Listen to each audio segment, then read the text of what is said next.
والتين والزيتون وطور سينين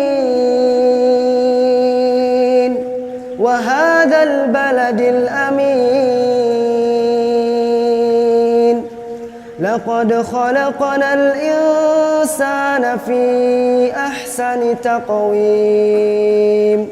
ثم رددناه أسفل سافلين إلا الذين آمنوا وعملوا الصالحات فلهم أجر غير ممنون فما يكذبك بعد بالدين